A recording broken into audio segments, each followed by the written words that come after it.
Hello everyone, welcome to R K study info YouTube channel. ಈ ವಿಡಿಯೋದಲ್ಲಿ village administrative officers ಹುದ್ದೆಗಳಿಗೆ ಹಾಗೆಯೇ ಮುಂದೆ ಬರುವಂತಹ ನಮ್ಮ ರಾಜ್ಯದ ವಿವಿಧ ನೇಮಕಾತಿ ಪರೀಕ್ಷೆಗಳು, panchayat development officer, FDA, SDA, ಈ ರೀತಿ ಅನೇಕ ಒಂದು ನೇಮಕಾತಿ ಪರೀಕ್ಷೆಗಳಿಗೆ ಯಾರೆಲ್ಲ ತಯಾರಿಯನ್ನು ನಡೆಸ್ತಾ ಇದ್ದೀರಾ, ನಿಮಗೆ ಯೂಸ್ಫುಲ್ ಆಗಲಿ ಅನ್ನುವಂತಹ ಉದ್ದೇಶದಿಂದ ಕಂಪ್ಯೂಟರ್ನ ಸೀರೀಸ್ ನಾವು ಆರಂಭ ಮಾಡಿದ್ವಿ. ಇದು 7ನೇ ವಿಡಿಯೋ ಆಗಿರುತ್ತೆ, 7ನೇ ಭಾಗದ ವಿಡಿಯೋ ಆಗಿರುತ್ತೆ.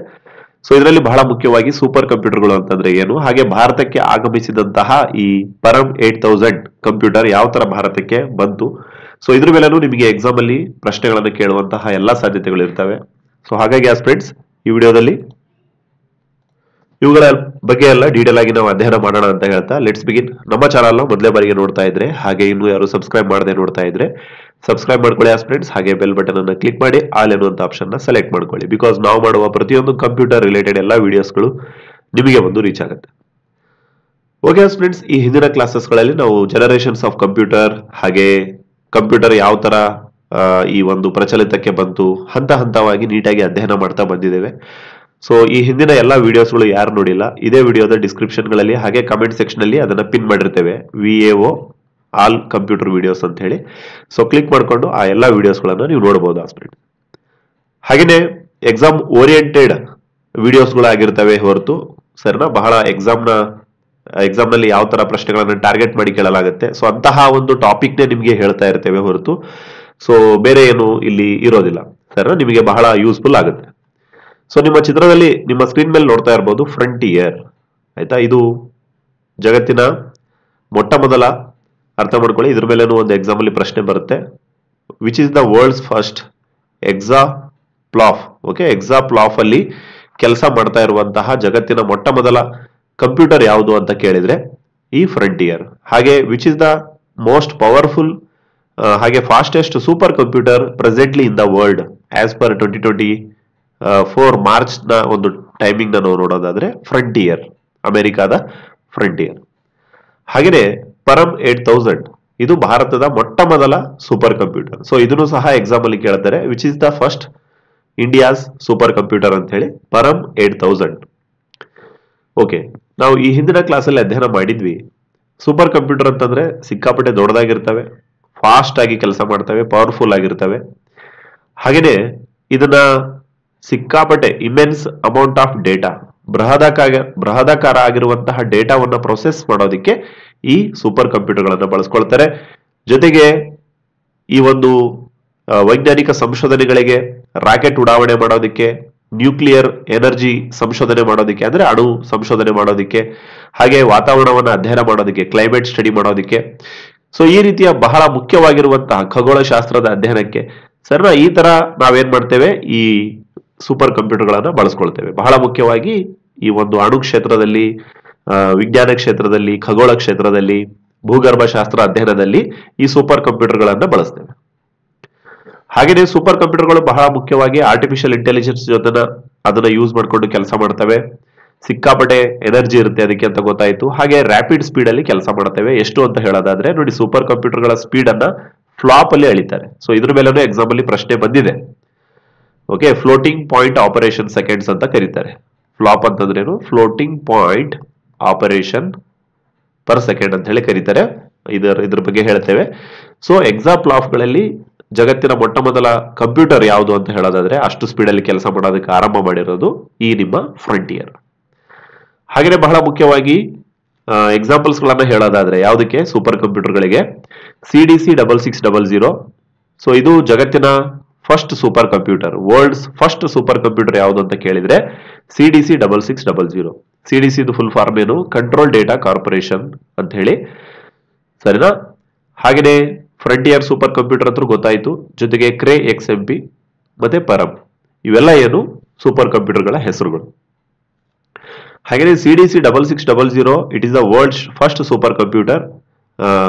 ಆಯ್ತಾ, ಇಟ್ ಇಸ್ ಬಿಲ್ಟ್ ಆನ್ 1964, 1964ರಲ್ಲಿ ಇದು ರಚನೆ ಆಯಿತು.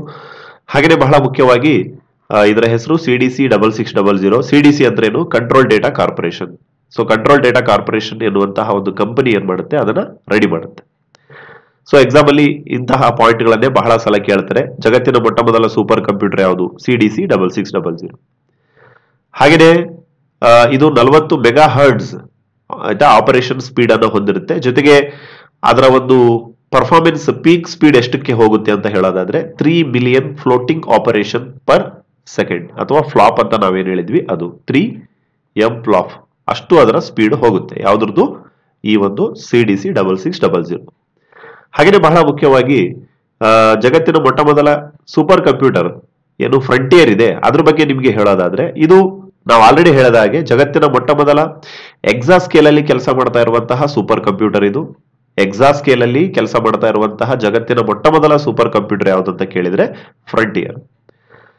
As on December 2023. ಸೊ ಇದುವರೆಗೂ ಯಾವುದೇ ರೀತಿ ಹೊಸ ಕಂಪ್ಯೂಟರ್ಗಳು ಬಂದಿಲ್ಲ, ಸೂಪರ್ ಕಂಪ್ಯೂಟರ್ಗಳು. ಆಯ್ತಾ, ಮುಂದೆ ಬಂದ್ರೆ ನಾವು ಅಪ್ಡೇಟ್ ಅನ್ನ ಮಾಡ್ತೇವೆ. ಹಾಗೇನೆ ಇದರ ಸ್ಪೀಡ್ ಎಷ್ಟಕ್ಕೆ ಹೋಗುತ್ತೆ ಅಂತ ಹೇಳೋದಾದ್ರೆ ನೋಡಿ, ಅದರ ಪರ್ಫಾರ್ಮೆನ್ಸ್ ಸ್ಪೀಡ್ ಆರಂಭದ ಸ್ಪೀಡ್ ಎಷ್ಟಿದೆ ಅಂತೆ 1.1 ಕ್ವಿಂಟಿಲಿಯನ್ ಕ್ಯಾಲ್ಕುಲೇಷನ್ಸ್ ಪರ್ ಸೆಕೆಂಡ್ ಅಂತ ಹೇಳ್ತಾರೆ. ಸರಿನಾ? ಸೊ ಇದರಿಂದ ಏನಾಗಿದೆ, ಇದು ಜಗತ್ತಿನ ಫಾಸ್ಟೆಸ್ಟ್ ಸೂಪರ್ ಕಂಪ್ಯೂಟರ್ ಆಗಿದೆ. ಅಂದ್ರೆ ಅದರ ಸಾಮರ್ಥ್ಯ ಅಂತ, ಕೆಲಸ ಮಾಡುವಂತಹ ಸಾಮರ್ಥ್ಯದ ಸ್ಪೀಡ್ ಎಷ್ಟಿದೆ. ಈಗ ಮೊಬೈಲ್ ತಗೊಳ್ತೀರಾ, ಮೊಬೈಲ್ ಅಲ್ಲಿ ಇಷ್ಟು ರ್ಯಾಮ್ ಅಷ್ಟು ರ್ಯಾಮ್ 8 GB ರ್ಯಾಮ್ ಅಂತ ನಾವು ನೋಡ್ತೀವಿ ತಾನೆ. ಎಸ್. ಸೊ ಇದರ ಸ್ಪೀಡ್ ಎಷ್ಟಿದೆ ಅಂತ ಹೇಳೋದಾದ್ರೆ, ಕೆಲಸ ಮಾಡುವ ಸಾಮರ್ಥ್ಯ 1.1 ಕ್ವಿಂಟಿಲಿಯನ್ ಕ್ಯಾಲ್ಕುಲೇಷನ್ಸ್ ಪರ್ ಸೆಕೆಂಡ್. ಹಾಗೆಯೇ ಬಹಳ ಮುಖ್ಯವಾಗಿ ಈ ಒಂದು billions of billion operations per second, ಆಯ್ತಾ, ಬಿಲಿಯನ್ ಗಟ್ಲೆ ಕೆಲಸ ಕಾರ್ಯಗಳನ್ನ ಚಿಟಿಕೆ ಹೊಡೆಯೋದ್ರಲ್ಲಿ ಇದು ಮಾಡಿ ಹಾಕುತ್ತೆ. ಯಾವುದು? ಈ ಫ್ರಂಟಿಯರ್. ಹಾಗೆಯೇ ಬಹಳ ಮುಖ್ಯವಾಗಿ ಆಸ್ಪಿರೆಂಟ್ಸ್, ಈ ಒಂದು ಅದರ ಸ್ಪೀಡ್ ಎಷ್ಟಕ್ಕೆ ಹೋಗುತ್ತೆ ಅಂತ ಹೇಳೋದಾದ್ರೆ 2 ಕ್ವಿಂಟಿಲಿಯನ್ ಕ್ಯಾಲ್ಕುಲೇಷನ್ಸ್ ಪರ್ ಸೆಕೆಂಡ್, ಅಷ್ಟು ಅದರ ಸ್ಪೀಡ್ ಹೋಗುತ್ತೆ. ಹಾಗೆ ಈ ಫ್ರಂಟಿಯರ್ ನ ಬೇರೆ ಬೇರೆ ಹೆಸರುಗಳಿದಾವೆ. ಹ್ಯಾವ್ಲೆಟ್ ಪೆಕಾರ್ಡ್ ಎಂಟರ್ಪ್ರೈಸ್ ಫ್ರಂಟಿಯರ್ ಅಥವಾ OLCF5. ಇದನ್ನು ಸಹ ಎಕ್ಸಾಮ್ ಅಲ್ಲಿ ತಿರುಚಿ ಮರುಚಿ ಕೇಳ್ತಾನೆ, ನೆನ್ಪಿಟ್ಕೊಳ್ಳಿ. ಹಾಗೆಯೇ ಇದರ ಆಪರೇಟಿಂಗ್ ಸಿಸ್ಟಮ್ ಯಾವ್ದಿದೆ ಅಂತ ಹೇಳೋದಾದ್ರೆ HPE Cray OS. ಹಾಗೆಯೇ ಬಹಳ ಮುಖ್ಯವಾಗಿ ಸ್ಪೀಡ್ ಎಷ್ಟಿದೆ ಅಂತ ಹೇಳೋದಾದ್ರೆ 1.194 ಎಕ್ಸಾಫ್ಲಾಪ್ ನಿಂದ ಹಿಡ್ಕೊಂಡು ಪೀಕ್ ಸ್ಪೀಡ್ ಎಷ್ಟಿದೆ ಅಂತ ಹೇಳೋದಾದ್ರೆ, ಅಂದ್ರೆ ಗರಿಷ್ಠ ಸ್ಪೀಡ್ ಎಷ್ಟಿದೆ 1.67982 ಎಕ್ಸಾಫ್ಲಾಪ್. ಓಕೆ. ಹಾಗೆ ಈಗ ನೋಡೋಣ ಜಗತ್ತಿನ ಟಾಪ್ 5 ಸೂಪರ್ ಕಂಪ್ಯೂಟರ್ಗಳನ್ನ. ನೋಡಿ, PDF ನಿಮಗೆ ಬೇಕು ಅನ್ನೋದಾಗಿದ್ರೆ, ಅಂದ್ರೆ ಇದರಲ್ಲಿ ಏನೇನಿದೆ ಅಂತ ಹೇಳೋದಾದ್ರೆ ಎವಲ್ಯೂಷನ್ ಆಫ್ ಕಂಪ್ಯೂಟರ್ ಇದೆ. ಕಂಪ್ಯೂಟರ್ ಯಾವ ತರ ಜಗತ್ತಿಗೆ ಬಂತು, ಹಾಗೆ ಕಂಪ್ಯೂಟರ್ನ ಸೈಜ್ ಆಧಾರದ ಮೇಲೆ 4 ಭಾಗವಾಗಿ ಡಿವೈಡ್ ಮಾಡ್ತೇವೆ. ಮೈಕ್ರೋ, ಮಿನಿ, ಮೇನ್ ಫ್ರೇಮ್ ಮತ್ತೆ ಸೂಪರ್ ಕಂಪ್ಯೂಟರ್. ಈಗೇನ್ ಪಾಠ ಮಾಡ್ತಾ ಇದ್ದೇವೆ ಅದು. ಹಾಗೇನೆ ಇಂಡಿಯಾದಲ್ಲಿ ಸೂಪರ್ ಕಂಪ್ಯೂಟರ್ ಯಾವ ತರ ಬಂತು, ಸೊ ಇದೆಲ್ಲವನ್ನ ಇಲ್ಲಿ ಡಿಸ್ಕಸ್ ಮಾಡಲಾಗಿದೆ. ಸರಿನಾ? ಇದ್ರ ಮೇಲೆನೂ ಎಕ್ಸಾಮ್ ಅಲ್ಲಿ ಕೇಳ್ತಾರೆ. ವಿಲೇಜ್ ಅಡ್ಮಿನಿಸ್ಟ್ರೇಟಿವ್ ಆಫೀಸರ್ ಇರ್ಬೋದು, PDO ಇರ್ಬೋದು, ಯಾವುದೇ ಇರ್ಬೋದು. ಸೊ ಈ PDF ನಿಮಗೆ ಬೇಕು ಅನ್ನೋದಾಗಿದ್ರೆ 9483122319 ಈ ನಂಬರ್ಗೆ ವಾಟ್ಸ್ಆಪ್ ಮಾಡಿ. ಕೇವಲ 49 rupeesಗೆ ಈ PDF ನಿಮಗೆ ಸಿಗುತ್ತೆ. ಓಕೆ ಆಸ್ಪಿರೆಂಟ್ಸ್, ಸೊ ಹೇಳ್ತಾ ಇದ್ವಿ ಜಗತ್ತಿನ ಟಾಪ್ 5 ಸೂಪರ್ ಕಂಪ್ಯೂಟರ್ಗಳ ಬಗ್ಗೆ. ಫ್ರಂಟಿಯರ್ ಇದು HP ಕಂಪ್ನಿಯವರು ಇದನ್ನ ರೆಡಿ ಮಾಡಿರ್ತಾರೆ, ಅಮೆರಿಕ ದೇಶದ್ದು. ಇದರ ಸ್ಪೀಡ್ ಎಷ್ಟಿದೆ ಅಂತ ಹೇಳೋದಾದ್ರೆ ಅಪ್ರಾಕ್ಸಿಮೇಟ್ 1.1 ಎಕ್ಸಾಫ್ಲಾಪ್ ಪರ್ ಸೆಕೆಂಡ್. ನೋಡಿ, ಇದು ಜಗತ್ತಿನ ಮೊಟ್ಟ ಮೊದಲ ಎಕ್ಸಾ ಸ್ಪೀಡ್ ಅಲ್ಲಿ ಕೆಲಸ ಮಾಡ್ತಾ ಇರುವಂತಹ ಒಂದು ಸೂಪರ್ ಕಂಪ್ಯೂಟರ್. ಹಾಗೆ ಜಪಾನ್ ದೇಶದ Fugaku super computer 442 peta flop ಅಂತ ಹೇಳ್ತಾರೆ, P ಫ್ಲಾಪ್ ಅಂದ್ರೆ ಪರ್ ಸೆಕೆಂಡ್. ಲೂಬಿ ಫಿನ್ಲೆಂಡ್ ದೇಶದ್ದು 151.9 ಪೆಟಾ ಫ್ಲಾಪ್ ಪರ್ ಸೆಕೆಂಡ್ ಇದೆ. ಹಾಗೆ ಲಿಯೋನಾರ್ಡೋ ಇಟಲಿ ಕಂಪ್ನಿದು 174.7 ಪೆಟಾ ಫ್ಲಾಪ್ ಪರ್ ಸೆಕೆಂಡ್. ಹಾಗೆ ಸಮಿಟ್ ಅಂತ ಹೇಳಿ IBM ಕಂಪನಿದು 148.8 ಪೆಟಾ ಫ್ಲಾಪ್ ಪರ್ ಸೆಕೆಂಡ್. ಇದು ಜಗತ್ತಿನ ಟಾಪ್ 5 ಸೂಪರ್ ಕಂಪ್ಯೂಟರ್ಗಳ ಹೆಸರು. ಹಾಗೆಯೇ ಈ ಫ್ಲಾಪ್ಸ್ ನ ಬಗ್ಗೆ ಹೇಳೋದಾದ್ರೆ ಎಕ್ಸಾಮ್ ಅಲ್ಲಿ ಕೇಳ್ತಾರೆ ನೋಡಿ, ಏನಿದು ಫ್ಲಾಪ್, ಫುಲ್ ಫಾರ್ಮ್ ಸಹ ಎಕ್ಸ್ಪ್ಯಾಂಡ್ ಮಾಡಿ ಅಂತ ಕೇಳ್ತಾರೆ. Floating point operations per second. ಅರ್ಥ ಮಾಡ್ಕೊಳ್ಳಿ, floating point operations per second. So it is a area of measurement ಅಂತ ಹೇಳ್ತಾರೆ. ಅಂದ್ರೆ ಸೂಪರ್ ಕಂಪ್ಯೂಟರ್ ಯಾವ ತರ ಎಷ್ಟು ಸ್ಪೀಡ್ ಅಲ್ಲಿ ಕೆಲಸ ಮಾಡ್ತಾ ಇದೆ ಅನ್ನೋದಕ್ಕೆ ಅಳತೆ ಮಾಡೋದಕ್ಕೆ ಇದೊಂದು ಯೂನಿಟ್. ಯೂನಿಟ್ ಅಂತಂದ್ರೆ ಕನ್ನಡದಲ್ಲಿ ಈ ಒಂದು ಮಾನ ಅಂತ ಹೇಳ್ತಾರೆ. ಓಕೆ, ಏಕಮಾನ ಅಂತಾರಲ್ವಾ ಅದು, ಏಕಮಾನ ಅಂತಾರಲ್ವಾ ಅದು. ಓಕೆ, ಸೊ ಇದ್ರ ಮೂಲಕ ಏನಾಗುತ್ತೆ, ಈ ಒಂದು ಸೂಪರ್ ಕಂಪ್ಯೂಟರ್ಗಳನ್ನ ಎಷ್ಟು ಸ್ಪೀಡ್ ಅಲ್ಲಿ ಕೆಲಸ ಮಾಡ್ತಾ ಇದೆ ಅನ್ನೋದು, ಅದರ ಕಾರ್ಯಾಚರಣೆಯ ಸ್ಪೀಡ್ ಅನ್ನು ನಾವು ಕಂಡುಹಿಡಿತೇವೆ. ಹಾಗೆಯೇ ಬಹಳ ಮುಖ್ಯವಾಗಿ ಕಂಡುಹಿಡಿಯೋದಲ್ಲ, ಎಕ್ಸ್ಪ್ರೆಸ್ ಮಾಡ್ತೇವೆ.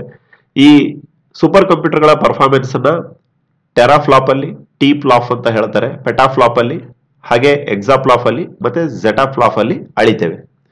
ಸೊ ನೋಡ್ತಾ ಇರ್ಬೋದು ಅದರ ಒಂದು ಪ್ರಿಫಿಕ್ಸ್ ಗಳು, ಹಾಗೆ ಅಬ್ರಿವೇಶನ್, ಹಾಗೆ ಎಕ್ಸ್ಪೋನೆಂಟ್, ಹಾಗೆ ಆಸ್ಪಿರೆಂಟ್ಸ್ ಈ ಕಂಪ್ಯೂಟರ್ ಪರ್ಫಾರ್ಮೆನ್ಸ್, ಹಾಗೆ ಅವುಗಳ ಸ್ಟೋರೇಜ್ ಕೆಪಾಸಿಟಿ ಎಷ್ಟೆಷ್ಟಿರುತ್ತೆ ಅಂತ ಹೇಳಿ. ಸರಿನಾ? ಒಂದ್ ವೇಳೆ ಸೂಪರ್ ಕಂಪ್ಯೂಟರ್ಗೆ ಗಿಗಾ ಅಂತ ನಿಮ್ಗೆ ಆ ಒಂದು ಪ್ರಿಫಿಕ್ಸ್ ಕಂಡು ಬಂತಂದ್ರೆ ಅದರ ಸ್ಟೋರೇಜ್ ಕೆಪಾಸಿಟಿ GB ಅಲ್ಲಿ ಇರುತ್ತೆ. ಹಾಗೆ ಟೆರಾದಲ್ಲಿ TB ಅಲ್ಲಿ ಇರುತ್ತೆ, ಆಯ್ತಾ. ಹಾಗೆ ಪೆಟಾಬೈಟ್ ನೋಡ್ತಾ ಇರ್ಬೋದು, ಹಾಗೆ ಎಕ್ಸಾಬೈಟ್ ಮತ್ತೆ ಝೆಟಾಬೈಟ್ ಮತ್ತೆ ಯೋಟಾಬೈಟ್. ಸದ್ಯಕ್ಕೆ ಈ ಎಕ್ಸಾ ಸ್ಕೇಲ್ ಅಲ್ಲಿ ಕೆಲಸ ಮಾಡ್ತಾ ಇರುವಂತಹ ಸೂಪರ್ ಕಂಪ್ಯೂಟರ್ ಯಾವುದು? ಫ್ರಂಟಿಯರ್. ಓಕೆ ಫ್ರೆಂಡ್ಸ್, ಹಾಗೆ ಈಗ ನೋಡೋಣ ಈ ಒಂದು ಇಂಟ್ರಡಕ್ಷನ್ ಪಾರ್ಟ್ ಅನ್ನ ನೋಡಿ ಇವತ್ತಿನ ವಿಡಿಯೋವನ್ನ ಮುಗಿಸೋಣ.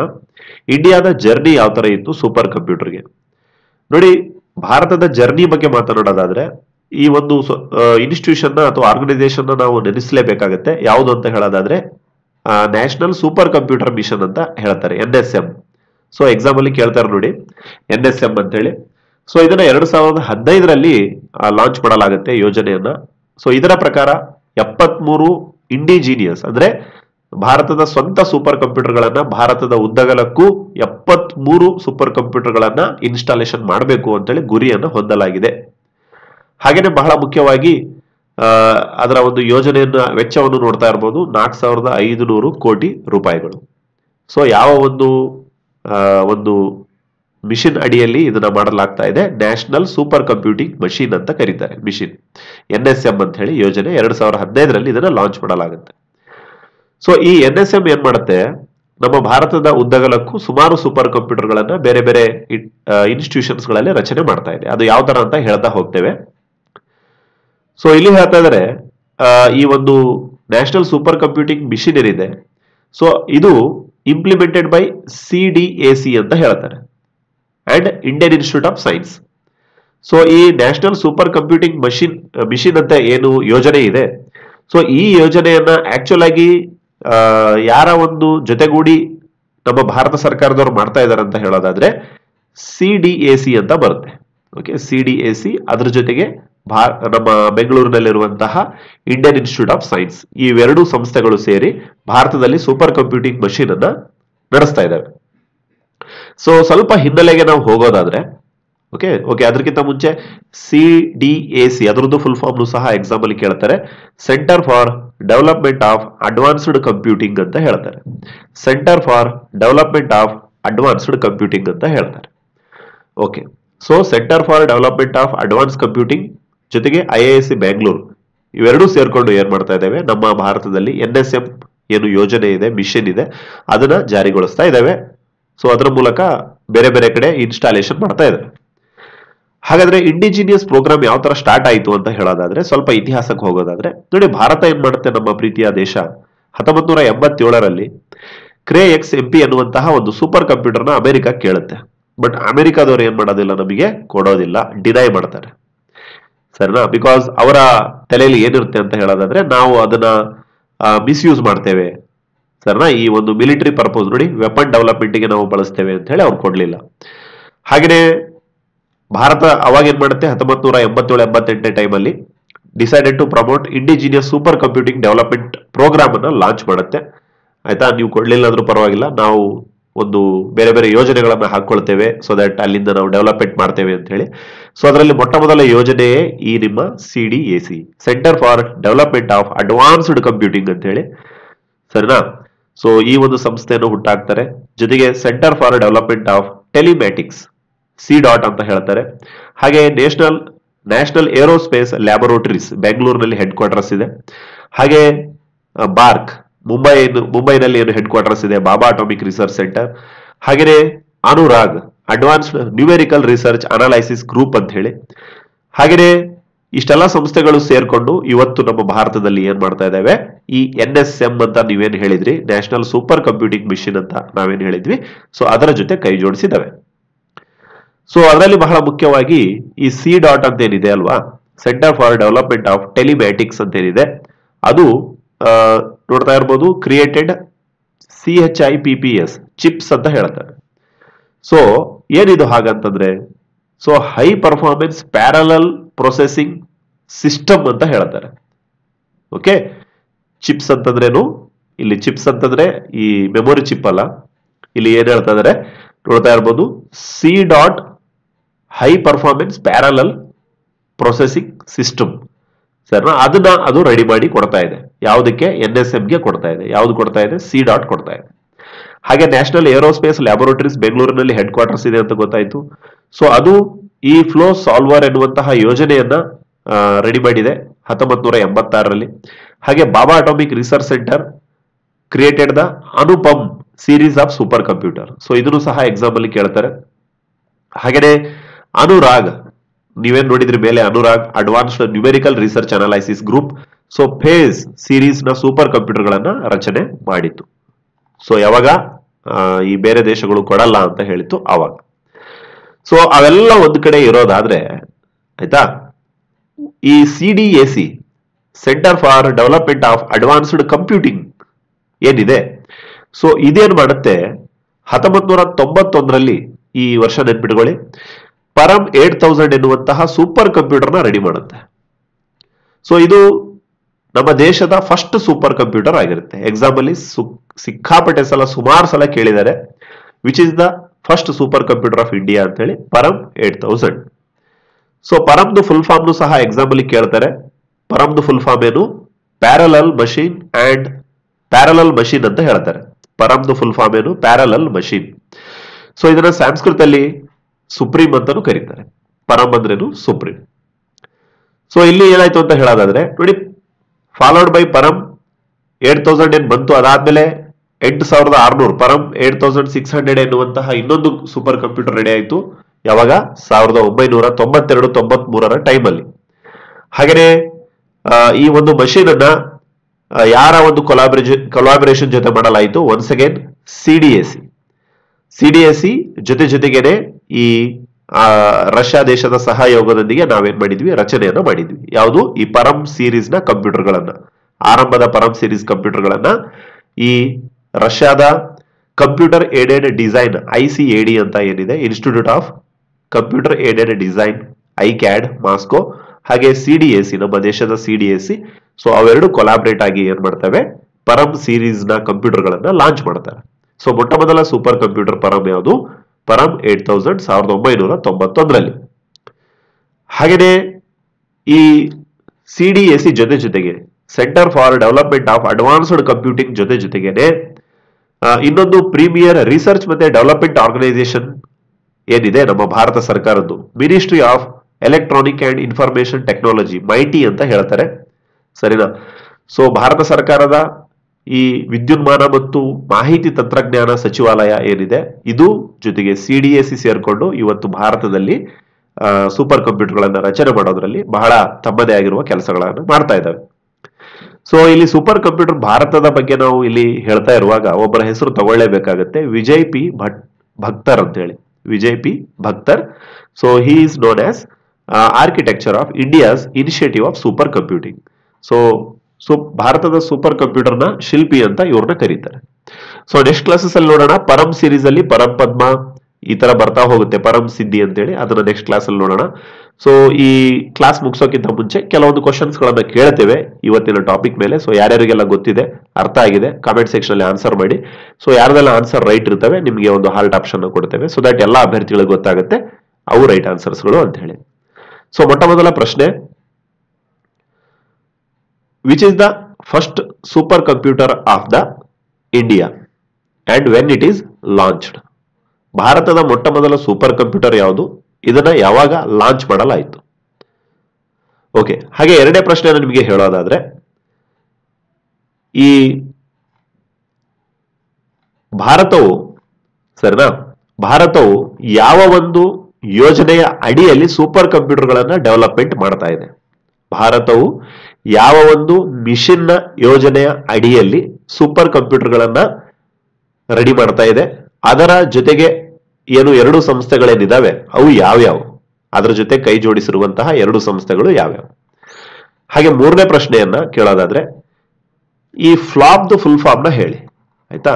FLOPS ಅಂತ ಏನಿದೆ, ಆ ಫ್ಲಾಪ್ ಫುಲ್ ಫಾರ್ಮ್ ನ ಕಾಮೆಂಟ್ ಅಲ್ಲಿ ಮೂರನೇ ಕ್ವಶನ್ ಆಗಿ ಆನ್ಸರ್ ನ ಮಾಡಿ. ಹಾಗೆ ಜಗತ್ತಿನ ಮೊಟ್ಟ ಮೊದಲ ಎಕ್ಸಾಸ್ಕೇಲ್ ಅಲ್ಲಿ, ಓಕೆ, ಎಕ್ಸಾಸ್ಕೇಲ್ ಸ್ಪೀಡ್ ಅಲ್ಲಿ ಕೆಲಸ ಮಾಡ್ತಾ ಇರುವಂತಹ ಜಗತ್ತಿನ ಮೊಟ್ಟ ಮೊದಲ ಸೂಪರ್ ಕಂಪ್ಯೂಟರ್ ಯಾವುದು, ಹಾಗೆ ಅದು ಯಾವ ದೇಶದ್ದು. ಸೊ ಈ 4 ಪ್ರಶ್ನೆಗೆ ನಿಮ್ಮ ಒಂದು ಉತ್ತರವನ್ನ ಕಮೆಂಟ್ ಸೆಕ್ಷನ್ ಅಲ್ಲಿ ಹಾಕಿ. ಸೊ ಯಾರೆಲ್ಲ ರೈಟ್ ಆನ್ಸರ್ ಇರುತ್ತೆ ಅವರಿಗೆ ನಾವು ಒಂದು ಹಾರ್ಟ್ ಆಪ್ಷನ್ ಕೊಡ್ತೇವೆ ಅಂತ ಹೇಳ್ತಾ ನೆಕ್ಸ್ಟ್ ಕ್ಲಾಸ್ ಅಲ್ಲಿ ಮತ್ತೆ ಸಿಗೋಣ. Thank you for listening. God bless you all.